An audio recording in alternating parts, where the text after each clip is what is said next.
I got something to tell. I'm embarrassed to talk into this tape because I know my grammar ain't so good. I'm into talking about this to you because I don't have many people to talk to here. The other inmates can be hateful. This place can make people hateful. There's some genuine gangsters here. I try to keep that in mind. I was a coward. I still am.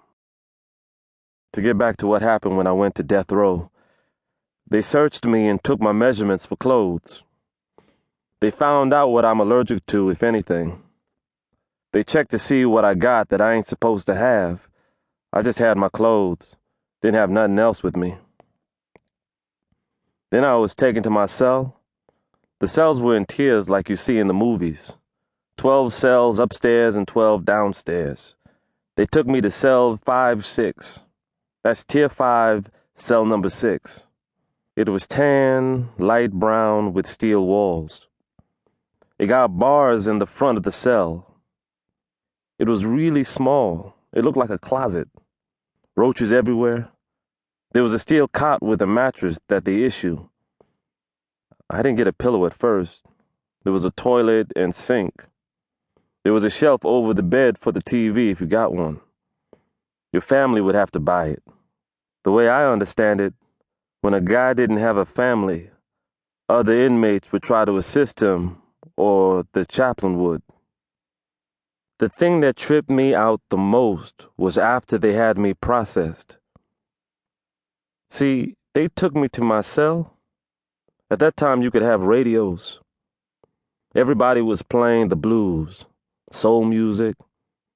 It creeped me. There was blues all up and down the tiers. You know, I come to like it after a while, but back then it creeped me out so bad. On the street, I listened to Led Zeppelin, Sade, stuff like that. Everything but bluegrass. This was just the blues. There were a few people there who I knowed from the county jail. They spoke to me when they saw me come in or heard me come in. Thank God I made it to my cell without crying. I hadn't eaten all day. The guard went to the commissary and brought back a bag of cookies. I'm crying all night, crying and eating cookies all night long. That first night, I thought the state was going to kill me right then and there. I'm thinking that I'd be dead in a month. I didn't understand what the appeals process was about. I thought I only had a few weeks. Oh man, I was scared. I had seen a lot of movies about prison, but I had never been to prison. And now here I am, not only going to prison for the first time, but I'm going to death row too. Man. Roy's been in prison since he was 16 years old. First he was in a county jail, and then on death row in a state penitentiary. In 2001, his death sentence was reversed, and he was shifted from death row to a general maximum security prison. It's only been a few years since he's been off the row. This year is his 10th year locked up, an anniversary that weighs on him. The time I was on death row, I was a kid, man. I wasn't even able to vote for the politicians who opposed the death penalty. I wasn't able to join the military. I wasn't old enough to buy liquor. How do you sentence somebody that young to death? As long as you're alive and breathing, you got a chance. Once they kill you and bury you, it's over.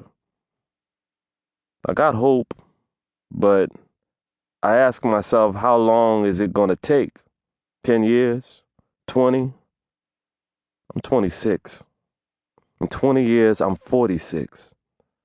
Phew. Can't get that time back. It's a mess. One big mess. I mean, the whole thing happened so fast. You don't take time to care about it. At least I didn't. I know I did an awful thing. If they changed me from life without to just life, the minimum